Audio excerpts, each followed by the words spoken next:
Hello Animorphs fans, and welcome back to another episode of AniLysis. Today we're looking at the Pemalite Ship.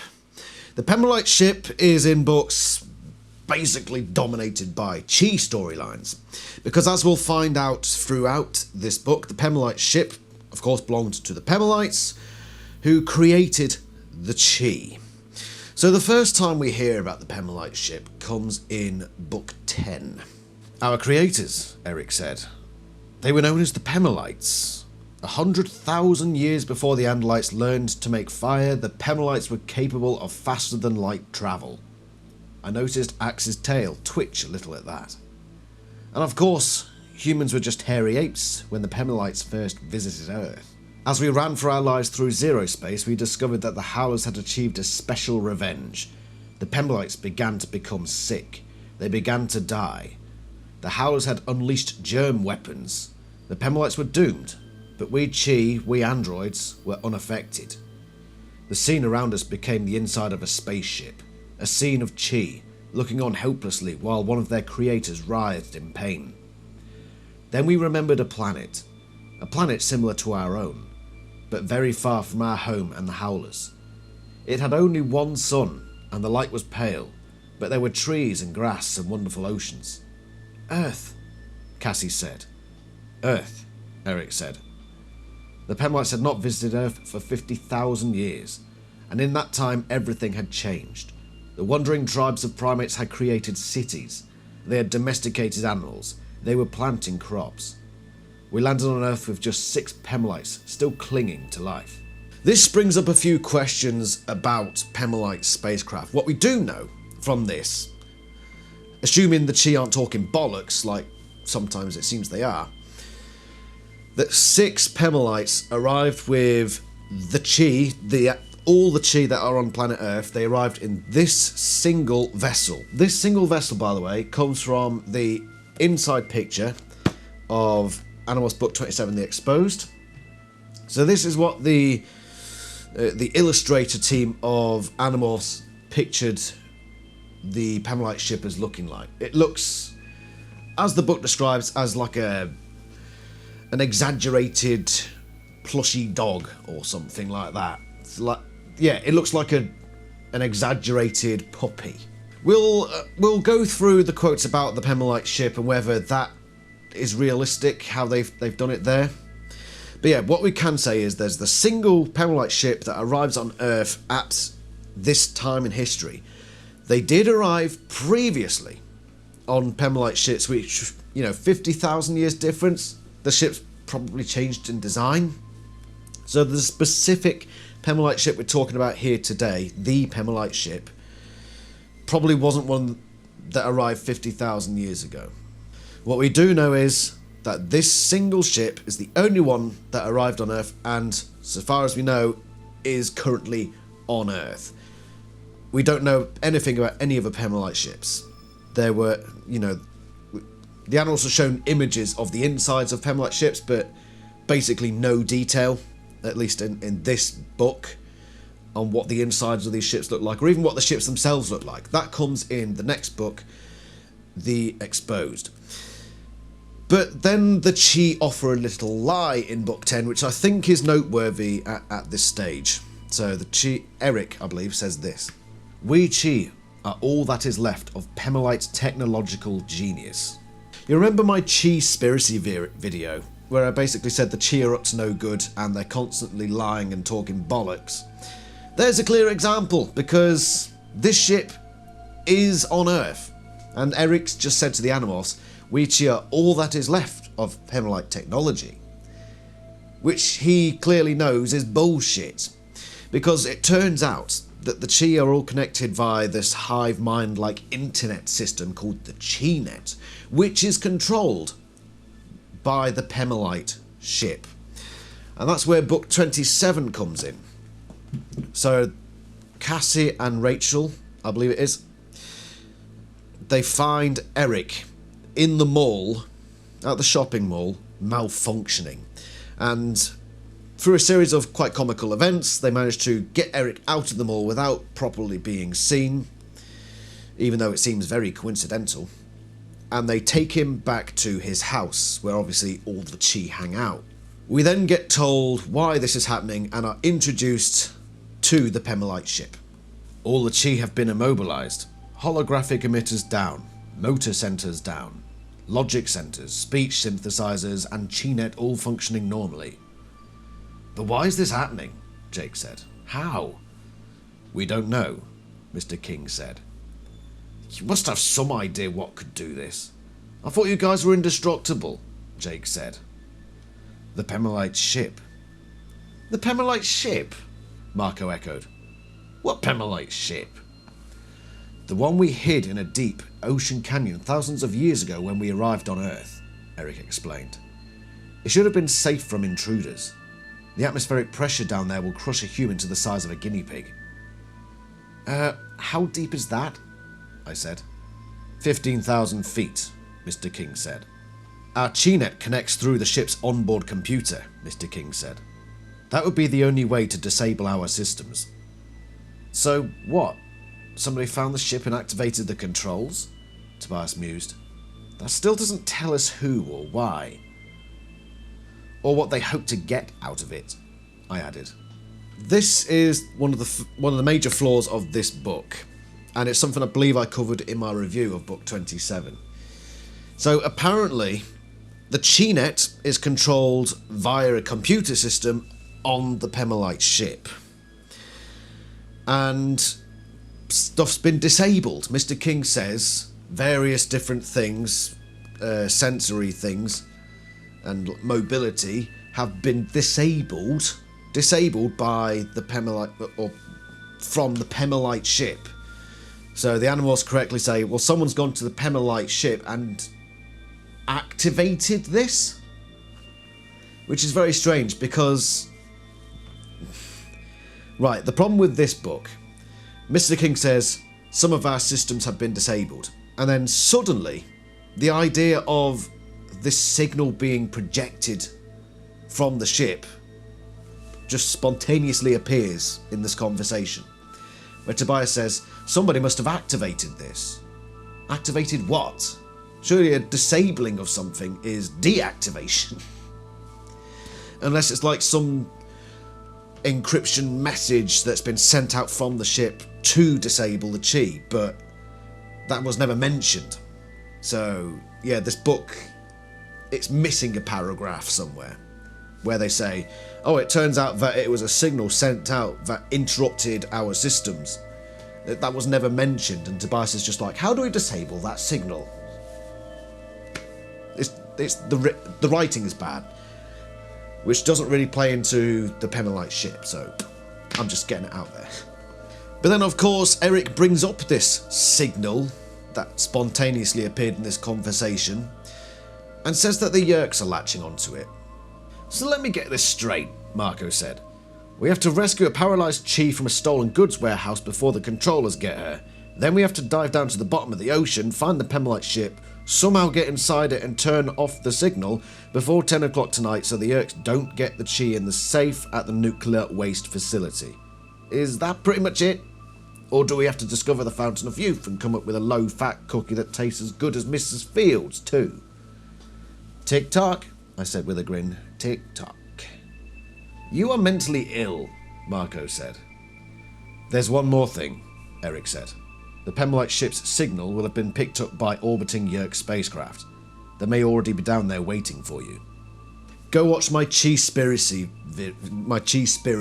video, because again, it just comes across as bollocks from the Chi here. Oh, that signal, by the way, the Yeerks will have picked it up.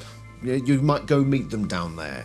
Yeah, we've already seen the Chi basically get the Animorphs involved with meeting up with the Yeerks. It's part of the Chi-spiracy theory I've got going on. So we get from this chapter that this ship has been hidden 15,000 feet below the water's surface, which is very, very deep. And apparently only androids can reach that. This comes into play later on. So yeah, basically they said, we don't think any intruders will go down there because humans can't go down there. So it's hidden for only android usage to go down there and do what they need to do, which makes you wonder why some of them aren't there. Why wouldn't you have one or two of these Chi just down there? Chi? What the fuck's going on, guys? You fucking backstabbing, traitorous wanks! So yeah, basically the Chi have set up this mission for the Animorphs, and I've given them a time limit. And then they explain to the Animorphs, off camera, of course, everything they need to know about the Pemalite ship. As we morphed, Eric had filled us in on accessing the Pemalite ship. One thing that must have been said at this stage as well is where exactly this Pemalite ship is, because at no point do we see the Chi telling them, right, here are the coordinates, or this is roughly the area you have to go to.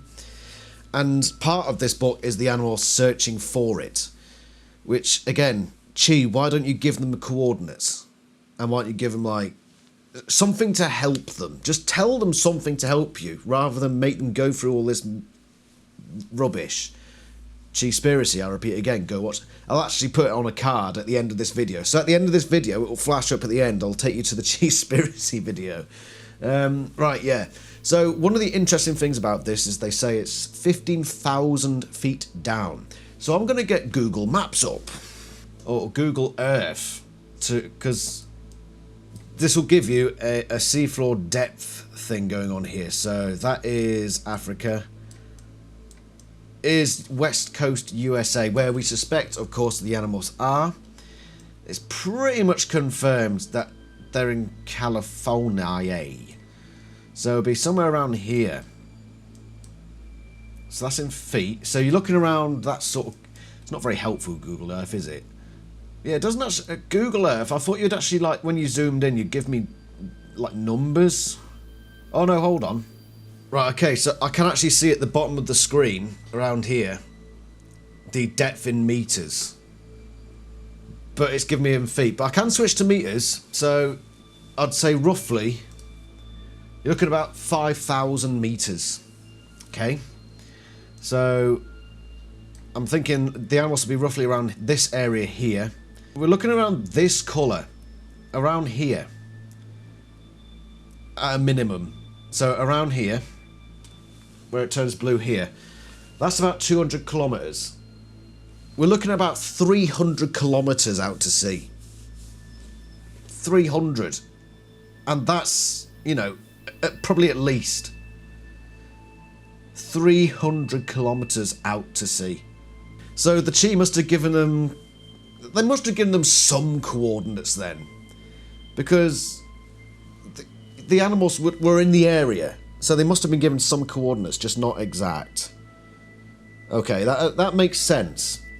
But going that far out to sea is a bit crazy. By the way, in this book, from what I remember, they fly out to sea as seagulls, and then morph to whale and start the search from there. Doesn't seem realistic. Ah, here we go, a bit more information that I haven't actually written down in my notes. After more than an hour of flying, Jake landed on the swelling, heaving surface of the sea. We'd followed the rough directions of the Chi.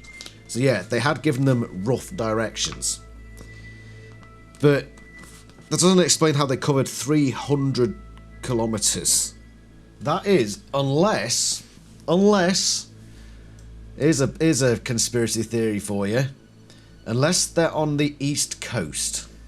East Coast USA has a much sharper gradient from land to sea.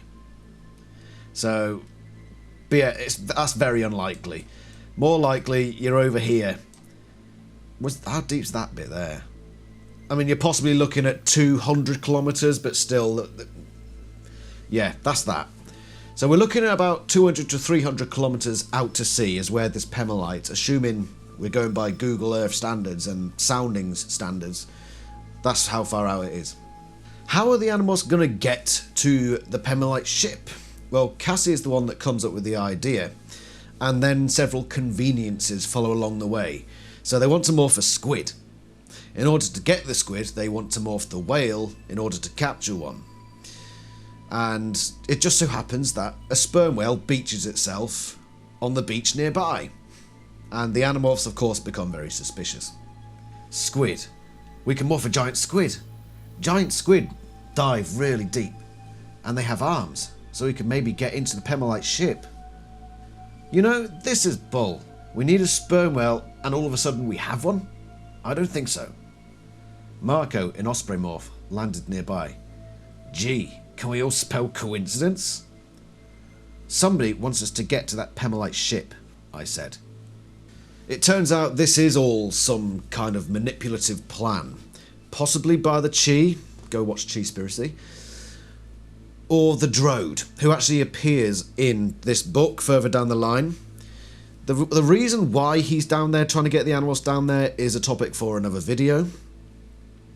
But what basically happens is he sets it up, the Animorphs go down there, and they do eventually find this Pemalite ship, and they have to enter the Pemalite ship. And because the Pemalites were so peace-loving and, you know, peace, love and understanding and John Lennon and all that sort of stuff, the Chi gave Jake the passcode. And it was pretty simple.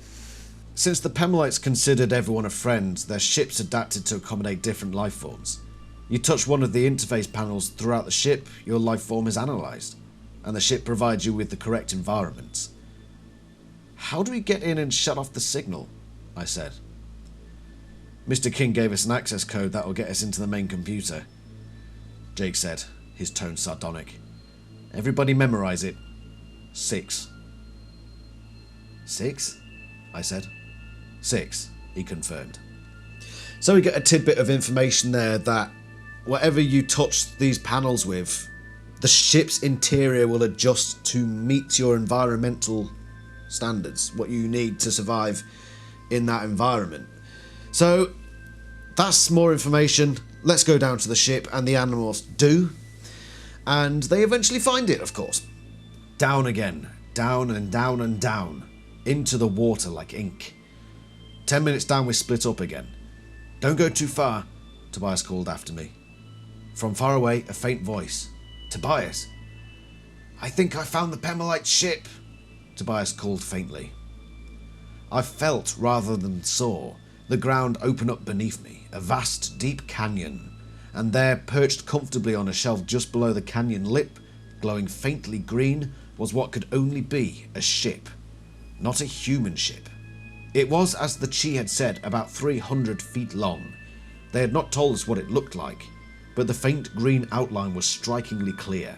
The Pemalite ship was shaped like a sort of clownish version of one of them, like someone had done a cartoon of a Pemalite, exaggerating the vaguely canine head, making the slender hind legs stubby, the belly chubby. It looks like Snoopy, Cassie said. It did, kind of, like a huge, prone, faint green Snoopy. Not exactly the Blade ship, is it? Jake said. The Pemalites didn't build it to be a weapon, Cassie said. It's a toy. They built it for fun. We jetted over. The outer hull access panel was clearly, conveniently lit. Here's the environment adaptation panel Eric told us about, Jake said, placing a row of suckers on top of the flat rectangle. Let's see what the Pemalite computers make of this.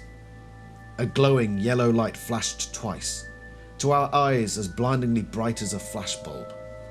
Jake drew back his long squid arm, and using just the tip, daintily pushed the number 6. Immediately, the side of the ship slid open, exposing a decompression chamber big enough to accommodate 6 giant squid.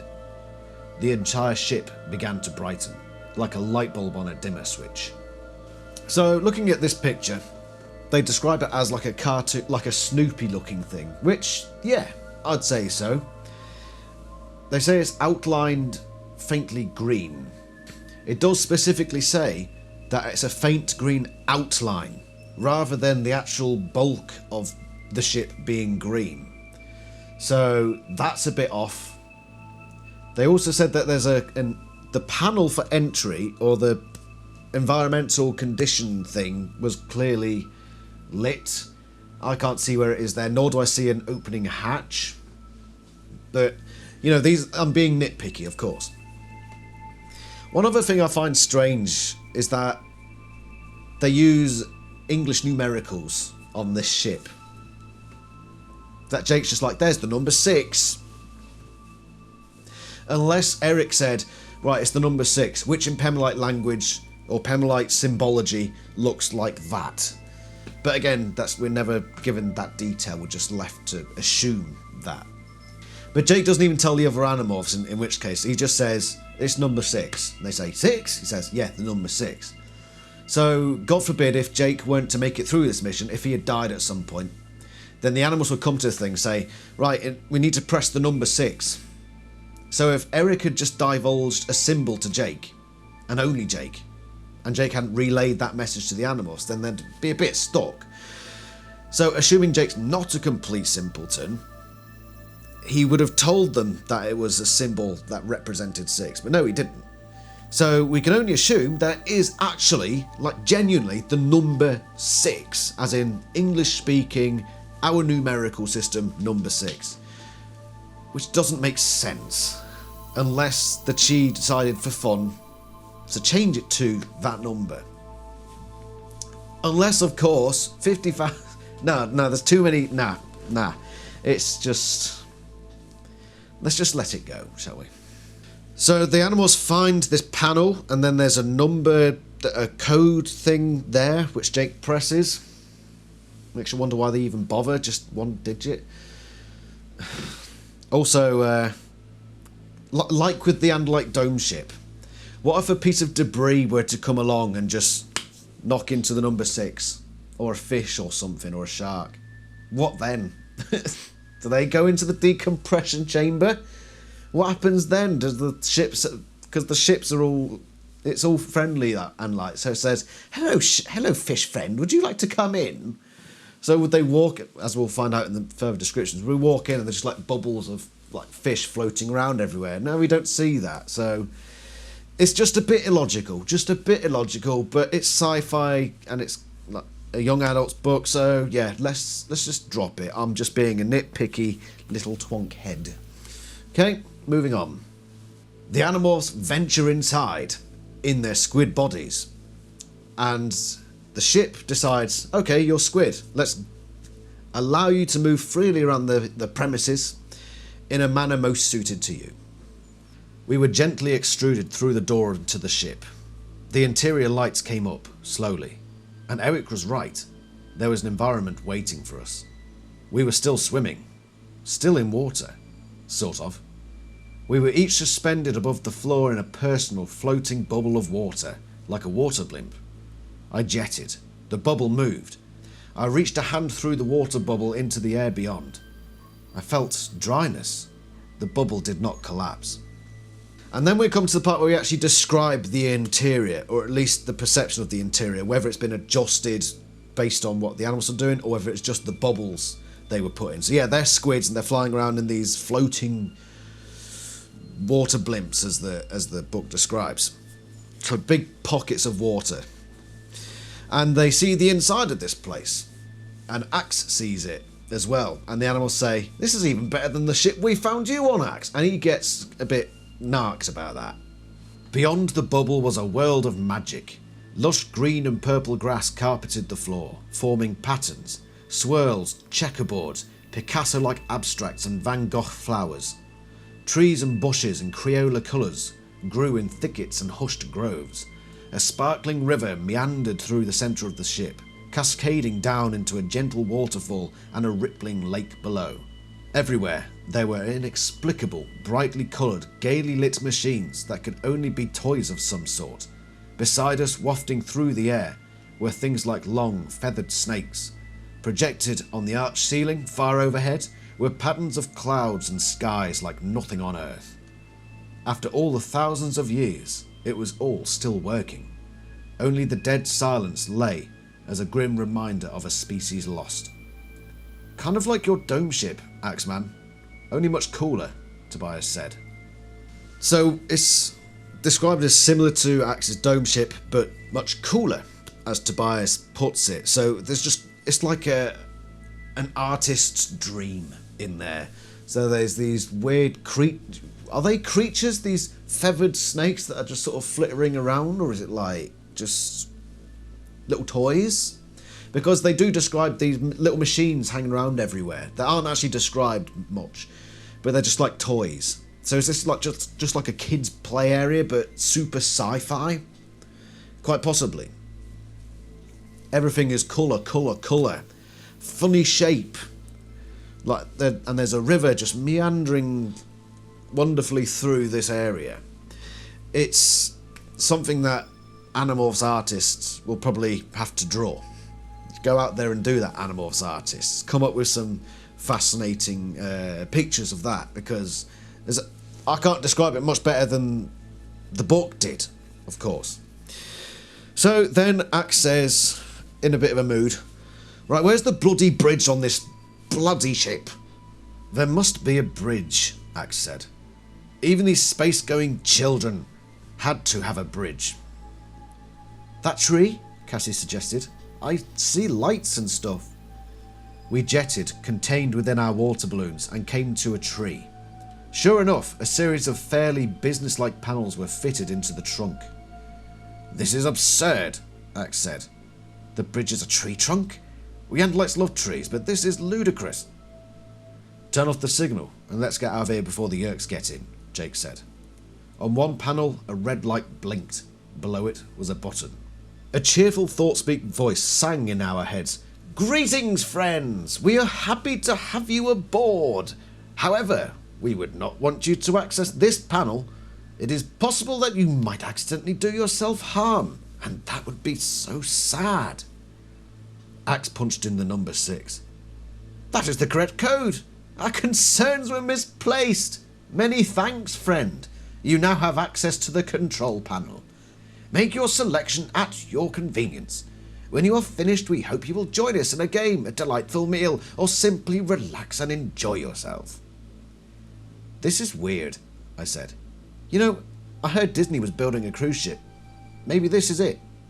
So the bridge for this ship is a control panel on a single tree, which is quite fitting for this environment, what we know about this race. Because Cassie sees these lights sort of projecting on this tree.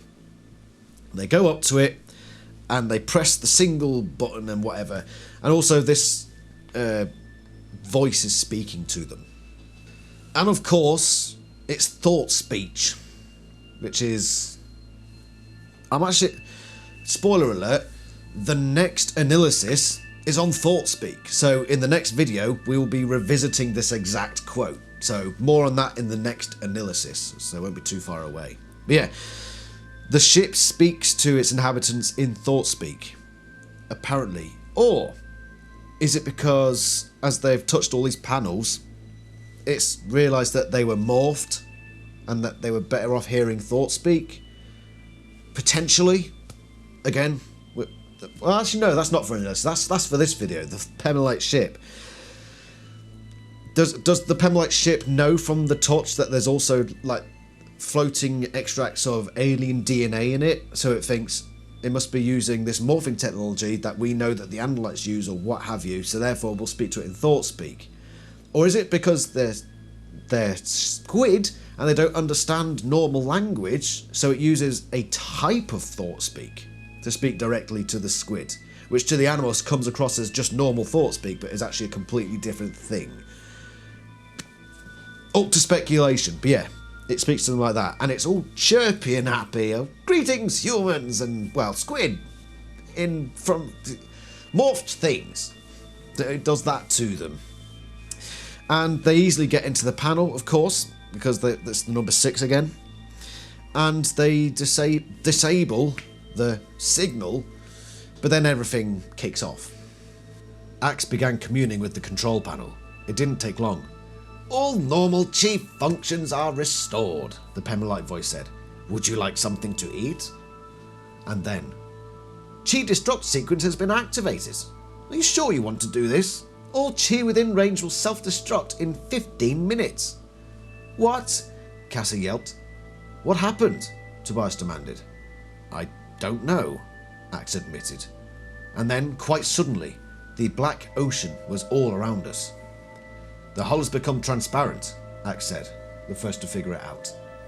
The park-like world was all still there, but the projected sky was gone, replaced by ink water. The outer hull was now like glass, and through the glass I saw the line of bug fighters. 8, lined up outside the decompression chamber. Why does the ship suddenly go transparent? Well, we can only assume it's because of the droid, who we talked about a little earlier on. This was all part of his scheme. His convoluted, bizarre scheme that turned out to fail utterly. So, we can only assume that he made it so that the hull went transparent, so he's fiddling with this machine while Axe is also fiddling with it to do all of this stuff. The Animorphs figure this out pretty much straight away, just as the Yeerks are coming in and they get into this battle. "This is all your setup," I said. "Causing the chi malfunction, setting things up so we could escape from the mole unnoticed, killing that sperm whale, and now starting a self-destruct for the chi." The others were dropping around me. A tiger slipped from the bubble nearest mine and landed with all the easy grace my bear lacked. A wolf, a gorilla. The huge black bubbles continued to float over our heads like very low storm clouds. Ahead of us, 100 feet away, no more, stood Axe. Facing Axe, a small Yeerk army. There's one little bit we can take from this, is that they drop out of these water bubbles which remain there, which goes to show that the Animorphs are correct and the Chi are correct when they say you touch this panel on the wall and it adjusts the conditions of the ship to you. But they haven't touched anything as they've morphed. They haven't touched one of these panels. So the bubbles just sort of stay there not knowing what to do because, yeah, they just stay there while the Animorphs drop out of them. Why the bubbles didn't just stay on top of the Animorphs? It's strange how it works, but it's alien technology and it does what it does, and we're not privy to the information. So, yeah, the bubbles just let the Animorphs drop out and then just hang there like, well, what the frick do we do now? There's no squid anymore. What am I supposed to do? Just hang here? Which apparently they do. They then get into this battle, but because they've deactivated this signal that somehow the Yeerks can instantly track, frickin' book, I reckon it's the Chi at frickin' play again. Eric super speeds his way down to that water dome, that ship. He just zaps in there and just fixes everybody's problems in an instant. Eric has sorted the Yeerks out, but he also stops the self-destruct sequence. After which, the Pemalite ship decides, right, we've had enough of this fighting, everyone get out, sod off. But we'll do it politely. Don't worry about that. We're not going to be too pushy, but Foxtrot off Oscar, okay?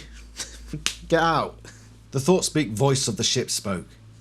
Chi self-destruct disabled, and we are very sorry to say that the hostility containment program has been activated. What a shame to spoil our lovely time with fighting. Once repairs have been made on all injured parties, we'll have to ask you to leave the ship. The Pemalite ship carefully, politely, regretfully packed the Yeerks, including a ferociously enraged Visser 3, back into their modified bug fighters. Once the Yeerks were gone, we morphed and left the way we'd come in. The ship was polite to us too, but it wanted us gone just the same. So we've clarified that officially we've got a hostility containment program as part of the ship's coding or whatever. And it doesn't explain how it packs it doesn't really explain much of it, but yeah, this hostility containment program comes into play when the ship, well, firstly when it's not self-destructing, the Chi. Yeah, as soon as Eric comes down and sorts everything out, the ship's just like, yeah, we're activating the hostility containment program now. Which means, basically, if you've been fighting, then you're out the ship. Which is strange, considering what does the ship do if there's been fighting and they're in space? Does the ship just eject them out into space? On your way. hope you survive. Well, no, it can't do that because it's too polite and too nice. What would it do? Would it put them in a spare room? Because at the bottom of the ocean, it's just like, yeah, get out, go back onto your own ship. Maybe it's sentient. Maybe the ship actually has a mind of its own. And it can see that there's these Yeerks and Animorphs. So it says, right, you Yeerks came on that ship, so we're going to put you back on that ship. Animorphs, you can go out the way you came, but just get out. It must be a very, very complicated AI, which I imagine it probably is, because we know that they're very highly advanced. Axe was a bit pissed when he heard that they'd done faster than light travel before the AniLysis had even properly evolved. We remember that quote back at the start. Yeah, so hugely advanced, probably this high-tech AI, so probably not sentient, but the closest thing to it, where basically it's observing everything going on around it and fixes those problems in much the same way that a sentient creature would.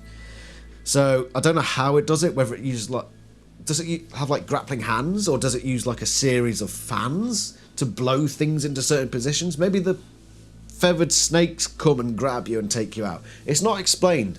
All it says is it chucked the Urks back onto their ships and sent the Animorphs on their way as well. How? Maybe Eric did it. Maybe because the Chi are controlled by this ship. Maybe the ship also controls the Chi, so it just made Eric do it all. It's very strange. Let's speculate that more in the end. Let's just get the other quotes and stuff out of the way first. So what happens after this? Well, Eric says, right, we know that we put it in a place that only androids can get to before. Now, to stop this from happening, we're going to put it in a place where only androids can find it. Before we reached the surface of the ocean, the Pemalite ship had been moved, this time to a depth only an android could reach. You realise that it was already at a depth only androids could reach. I mean, technically, most or many fish species or ocean species would be able to get to 15,000 feet down. But what's the deepest part of the ocean? Mariana Trench. And there are creatures, I believe, at the bottom of the Mariana Trench. So creatures can still reach down there, so it's not solely accessible by androids. So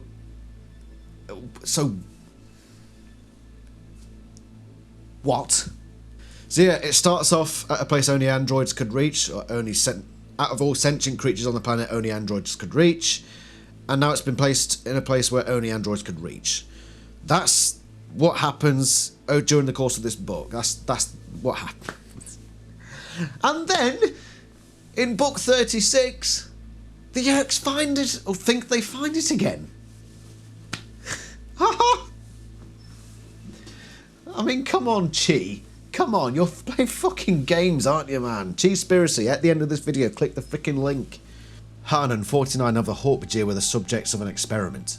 I have come to understand from Han that the Visser is obsessed with rediscovering the Pemalite ship. He is very angry that his last attempt was foiled by the being called the Drode, and by the so-called Andalite bandits. Han was able to tell us of a powerful new seagoing vessel the Visser has built, specifically for the purpose of locating the Pemalite ship. It is known as the Sea Blade. The Chi have revealed the location of the Pemalite ship to us. It is deep, but not terribly deep. However, it is in an area designated as a Navy firing range. There are large numbers of exploded and unexploded weapons. Humans would be unlikely to frequent the area, Tobias said. Why don't the Chi just get the Pemalite ship and move it before the Urks show up? The Urks will just keep looking, I said. The Chi can't get into a game of hide and seek. Sooner or later, they'd lose. And if the Pemalite ship is moving, it's easier to detect. So, the Chi moved it to a place only androids could reach. According to Tobias, it's not terribly deep, and it's in the middle of a Navy firing range. I mean, fuck the Chi, man. Oh, but yeah, apparently now, the Visser, in this short space of time, 9 books worth, has created a new sea-going vessel designed to find the Pemalite ship. Because apparently the signal has been activated again, or just the Visser knows how to detect this specific ship. It's not explained very well, and I've got to say to the mutation, which is over there at the moment, I really do like the mutation, but this just came out of nowhere, and it's just like, you've just fabricated this plot out of nowhere. It shouldn't be the plot. It shouldn't. It doesn't. But the androids fixed this problem. Why are we now revisiting it? So, but apparently, right, so we never mentioned the Pemalite ship again after that. Because what happens is they go down to find the Seablade, and then they get sucked into Atlantis, and then they destroy the Seablade, and then come out, and all is tickety-boo. And we never hear about the Seablade again. We never hear about the Pemalite ship again, as far as I'm concerned. But that begs the question then of what does Visser 3 do with this technology? So he's made the Seablade, a ship that he apparently believes is capable of finding the Pemalite ship. Okay. Why would he not build another one? Why would the Animorphs not worry about that? What if the Animorphs and the Chi aren't worried about it, then why go after this Seablade if they weren't worried about it finding the Pemalite ship? Why don't they just let the Visser 3 play with his useless toy? So yeah, what that tells me is the Animorphs go after it because they think it can find the Pemalite ship. What they would do with the Pemalite ship, who the fuck knows? Why doesn't a Chi go down there and just holograph it somewhere else, or holograph it looking like nothing, or just stop the Yeerks from going in there in the first place using non-violent means? Possible, you'd think. The Visser could build another Seablade in no time. 9 books it's taken. That would be less than a year in Animorphs time. Probably, definitely. I will eventually do a timeline of Animorphs, and we'll see how long it would take. But yeah, he's done that somehow. And the Animorphs and Chi are worried enough to try to stop it, because they think it can find the Pemalite ship. So apparently this ship now just gives off signals that the Yeerks can find. But then we never discuss this again. Visser 3 never builds another Seablade.